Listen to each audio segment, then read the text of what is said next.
Abonnez-vous pour plus d'infos. Après la victoire de la République démocratique du Congo face au Botswana, les sélectionneurs français Sébastien Desabre et Gaël Kakuta se sont exprimés lors de la conférence de presse d'après-match. Suivons-les tour à tour.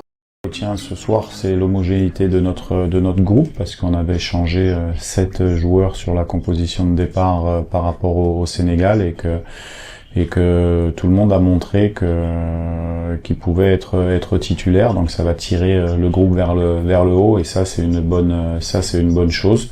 Je retiens également que on a marqué 5 buts et on en a pris un, donc on peut dire que la première étape a été franchie de façon positive et maintenant on va récupérer et se concentrer sur le reste de la compétition. Merci.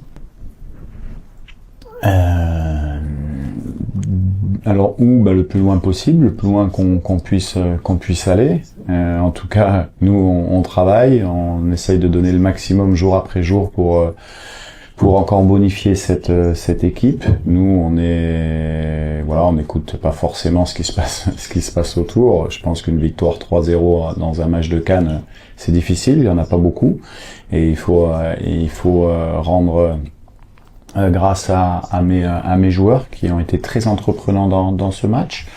C'est un match où on peut avoir un regret peut-être, c'est de pas avoir marqué un petit peu plus tôt dans la rencontre, peut-être. Et puis après, on a eu des occasions et puis le match s'est déroulé comme on l'avait prévu. Voilà, nous on donne le maximum à chaque fois avec l'abnégation, la discipline. On veut que les gens qui nous regardent, nos fans, soient fiers de nous. Après, il y a des victoires, il y a des défaites, il y a des matchs nuls. On reste sur une série quand même assez incroyable en termes de résultats. Mais ça nous appelle à encore progresser. On a encore des domaines où on doit progresser. Et les joueurs le savent. Et pour moi, c'est un plaisir de les entraîner. C'est un très bon adversaire qui est devant nous au classement FIFA. Donc ça veut dire que ils ont fait un beau parcours et puis je connais bien cette équipe. Après en huitième de finale et notamment sur des matchs à élimination directe, on sait aussi qu'on peut avoir nos atouts. On l'a montré contre le Cameroun, contre le Nigeria, contre l'Égypte à la dernière CAN. On sait que on est capable d'exister dans ce genre de rencontre. Ça va se jouer sur des détails, c'est sûr. Ça sera un gros match d'Afrique avec une bonne ambiance et c'est ça le plus important. Le challenge, c'était à ce moment-là, le Sénégal menait 2-0. Donc on voulait mettre le 4e but pour être à égalité et ça aurait été le tirage au sort qu'aurait décidé. Ils ont marqué un but dans les arrêts de jeu, donc il faut les féliciter. Ils terminent premier de la poule. Mais nous, l'énergie qu'on voulait, c'est de mettre le plus de buts possible pour essayer d'être premier. Mais voilà, ça a pas été le cas. Mais en tout cas, comme j'ai dit aux garçons dans les vestiaires, je veux pas avoir de déception, je veux avoir de la fierté. Ils ont fait trois matchs sérieux et on a le premier objectif qui est atteint, 8e de finale. Et maintenant, voilà, c'est ouvert pour tout le monde et on jouera crânement notre chance.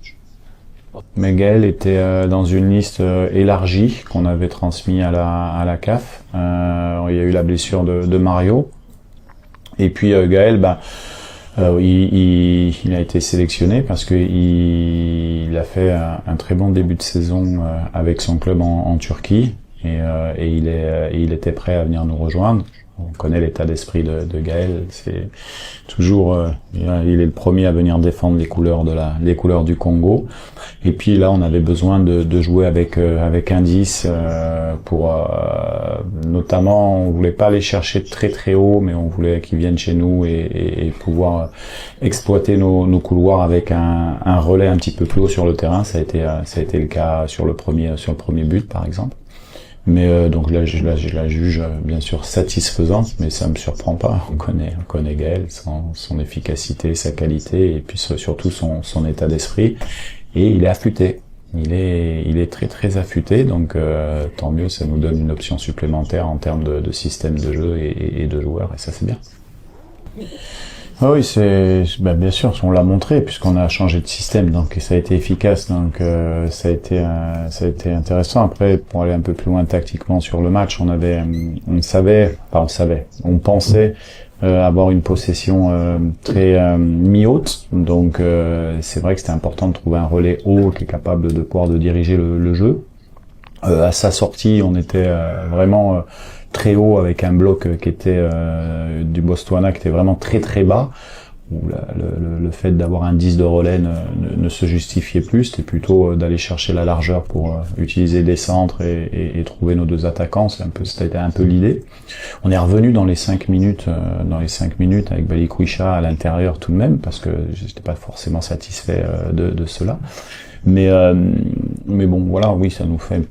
Il y en a plusieurs options, mais on peut parler aussi d'un 3-5-2 qu'on peut utiliser contre l'Algérie. On maîtrise aussi ce système-là parce qu'on l'a travaillé aussi depuis pas mal de temps. Donc c'est toute une construction en fait.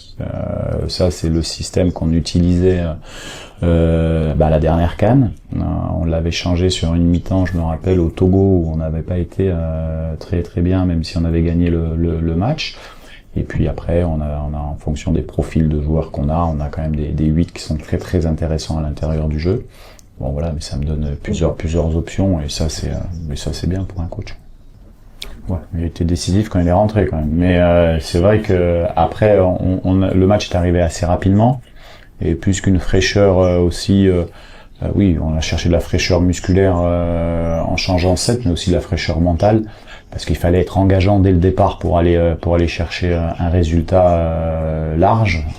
Donc il fallait vraiment, et le fait quand vous mettez 7 joueurs qui doivent montrer au coach, montrer à l'équipe qu'ils sont au niveau pour pouvoir jouer, être titulaire, de suite ça nous met un peu plus de fraîcheur mentale et ça nous met on est un peu plus conquérant dès l'entame de la partie. Et on a beaucoup d'abnégation à aller vers l'avant, donc c'est ce qui s'est passé en fait. Voilà. Et on a eu des situations pour pouvoir marquer un petit peu plus tôt. Dakota, félicitations. Qu'est-ce que vous voulez dire avant de gagner ce trophée et gagner ce match? Tout d'abord, je vais remercier, comme toujours, mon Seigneur et Sauveur Jésus-Christ de Nazareth. Parce que c'est lui qui a ouvert les portes, c'est lui qui a fait le chemin pour que je puisse arriver ici. Et par sa grâce, aujourd'hui, il y a une très bonne performance qui a été offerte aux supporters congolais par mes coéquipiers aussi, qui cherchent aussi le Seigneur. Du coup, je suis content parce qu'il y a quelque chose de fort qui est créé entre nous. Et c'est pour cela qu'on est performant aujourd'hui. Et qu'est-ce que vous voulez dire pour les fans? Pour les fans, qui continuent à nous supporter, c'est aussi pour eux qu'on fait ça. C'est eux qui nous donnent la force aussi. Et comme ils font depuis le début de cette année, la nouvelle année qui va commencer aussi, de continuer à nous soutenir. On est avec eux, ils sont avec nous et c'est quelque chose de fort pour le pays. Félicitations et bonne chance. Pour rappel, les léopards congolais ont battu sur le score de 3-0 les zèbres du Botswana hier mardi 30 décembre 2025 au stade Al-Medina à Rabat. Chris Nzota, News à Congo. Abonnez-vous pour plus d'infos.